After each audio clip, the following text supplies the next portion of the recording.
Kembalinya Ivan Perisic ke Inter Milan bukan sekadar sugesti belaka. Klub berjuluk Nerazzurri itu disebut ingin membawa kembali winger asal Kroasia tersebut ke Milano. Menurut Gianluca Di Marzio, Inter akan melakukan segala upaya untuk meyakinkan PSV agar bersedia melepas sang pemain. Namun, langkah Inter masih bergantung pada keputusan klub asal Belanda tersebut. Jika PSV menunjukkan sikap terbuka terhadap negosiasi, maka Inter siap bergerak lebih jauh untuk merealisasikan transfer Perisic. Setelah menjalani 2 pengalaman bersama Tottenham Hotspur dan Hajduk Split, pemain kelahiran 1989 itu tengah menikmati fase kebangkitan dalam karirnya di Eredivisie. Dalam 1,5 tahun berseragam PSV, Perisic kembali menemukan kontinuitas dan ketajamannya dengan catatan 21 gol dan 21 assist dari 60 penampilan di semua kompetisi.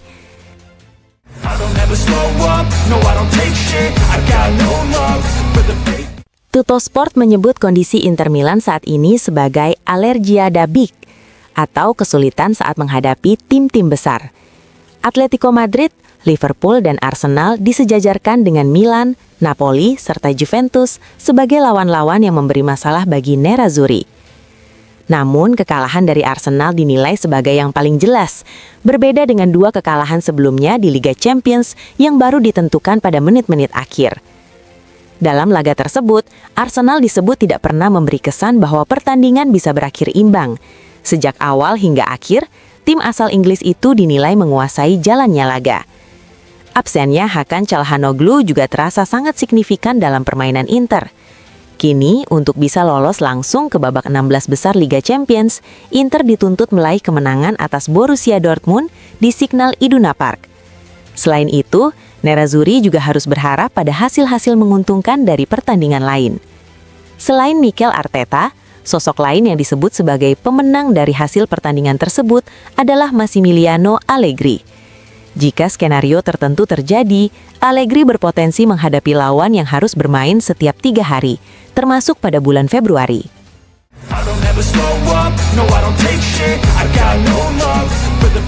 Corriere dello Sport memberikan penilaian yang dianggap paling seimbang usai kekalahan Inter Milan 1-3 dari Arsenal.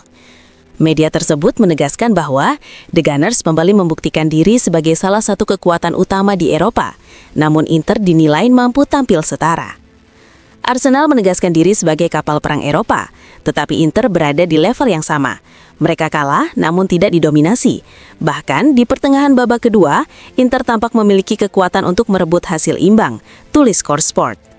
Sorotan positif juga diarahkan pada masuknya Pio Esposito, yang dinilai memberi dampak langsung dengan memaksa Arsenal bermain lebih dalam. Menurut Core Sport, Inter sebenarnya layak untuk tetap bersaing hingga akhir laga. Namun Nerazzurri justru kembali kecolongan melalui serangan balik, yang menghilangkan ketegangan pada menit-menit terakhir pertandingan. Secara keseluruhan, performa pasukan Christian Cifu dinilai lebih baik dibandingkan laga melawan Atletico Madrid dan Liverpool. Meski demikian, hasil akhir tetap tidak berubah. Kekalahan ketiga secara beruntun ini disebut sangat mempersulit peluang Inter untuk lolos langsung ke babak 16 besar Liga Champions. Situasi tersebut kini bergantung pada hasil pertandingan lain yang digelar malam ini.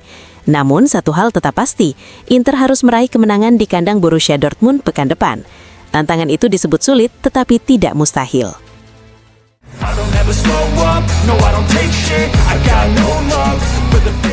AIA telah menunjuk Matteo Marcenaro sebagai wasit yang akan memimpin pertandingan Inter Milan melawan Pisa. Laga tersebut merupakan bagian dari Giornata ke-22 Serie A dan dijadwalkan berlangsung pada Sabtu pukul 2.45 WIB di Stadion San Siro. Wasit asal seksi Genova itu akan dibantu oleh Mohtar dan Yoshikawa sebagai asisten wasit. Sementara itu, Airoldi ditunjuk untuk menjalankan tugas sebagai ofisial keempat. Untuk perangkat VAR, AIA menugaskan Gary Clio sebagai wasit VAR dengan Massa sebagai asisten VAR dalam pertandingan tersebut.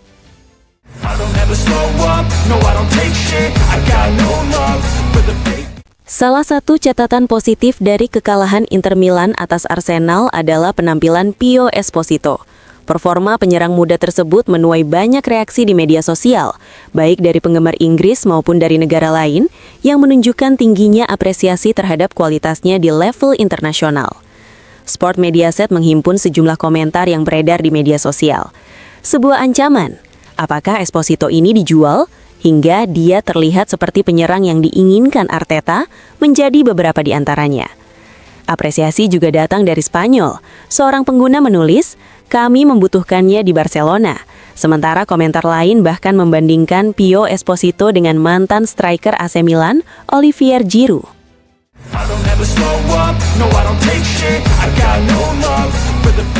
Dalam beberapa hari terakhir, agen Enzo Raiola membuka peluang kembalinya Gianluigi Donnarumma ke Italia. Hal itu disampaikannya kepada RAI meski sang kiper baru saja menyelesaikan kepindahan dari PSG ke Manchester City. Kemungkinan tersebut juga melibatkan Inter Milan sebagai salah satu destinasi potensial di masa depan. Hal ini diungkapkan oleh The Sun di Inggris. Tabloid tersebut menulis bahwa Juventus dan Inter berpeluang menghidupkan kembali ketertarikan mereka terhadap Donnarumma yang sebelumnya sempat masuk radar kedua klub Italia tersebut setelah pelatih PSG Luis Enrique menyingkirkannya. Inter sendiri diketahui tengah mencari penjaga gawang yang bisa menggantikan Yann Sommer. Dalam beberapa jam terakhir, nama Dibu Martinez kembali dikaitkan dengan Nerazzurri. Namun peluang untuk mencoba mendatangkan Donnarumma juga belum sepenuhnya tertutup. Menurut laporan dari Inggris, kendala utama bagi kedua klub Italia tersebut adalah besarnya gaji Donnarumma. Kiper yang akrab disapa Gigio itu disebut akan menerima bayaran sebesar 13 juta pound sterling bersih per musim, atau sekitar 15 juta euro dari Manchester City hingga tahun 2031.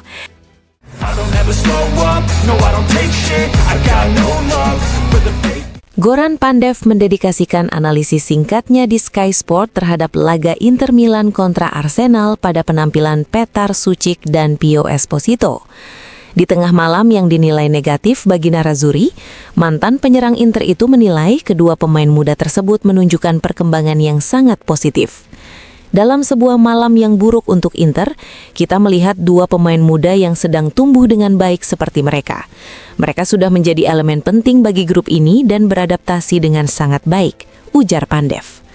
Pandev secara khusus memuji Petar Sucic yang dinilainya sebagai pemain terbaik Inter dalam pertandingan tersebut. Sucic adalah yang terbaik di Inter. Andai dia sedikit lebih egois, mungkin dia bisa mencetak gol kedua. Tetapi dia adalah tipe pemain yang lebih suka memberi asis, jelasnya. Penilaian positif juga diarahkan kepada Pio Esposito.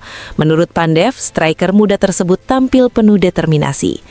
Esposito memainkan pertandingan yang gagah berani. Dalam 5 menit dia melepaskan 3 tembakan ke gawang, katanya. Pandev menegaskan bahwa Inter patut merasa puas setelah menemukan pemain-pemain muda dengan peran yang sudah begitu penting bagi tim.